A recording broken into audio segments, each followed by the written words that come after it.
Petit rappel sur les extincteurs, parce qu'il y a beaucoup de personnes qui confondent le contrôle visuel et la vérification réglementaire. Et pourtant, ce n'est pas du tout la même chose. Le contrôle visuel, il permet de vérifier quoi?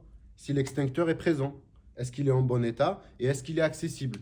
On va vérifier aussi s'il y a la goupille et si le scellé est en place. Et on va vérifier la pression, si elle est correcte lorsqu'il y a un manomètre. Attention, ce contrôle, il ne remplacera jamais la vérification réglementaire. En tout cas, ce qu'il faut retenir, c'est que l'extincteur doit faire l'objet d'une maintenance annuelle obligatoire faite par les personnes compétentes, le SIAP ou l'équipe de maintenance dans un bâtiment. Moi, je sais que sur mon site, j'avais comme consigne de faire la vérification tous les mois.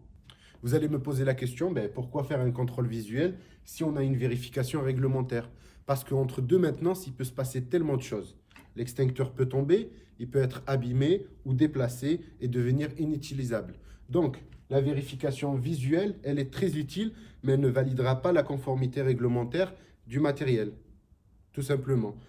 Concernant la vérification réglementaire, elle est obligatoire tous les ans et doit être effectuée par un technicien certifié qui va étiqueter l'extincteur, mettre la date de la vérification. Et voilà. En tout cas, si la date de la vérification a dépassé les 1 an, l'extincteur devient inutilisable.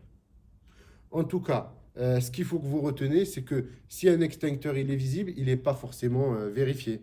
C'est pour ça qu'il faut s'approcher de l'extincteur et vérifier comme je vous ai expliqué tout à l'heure.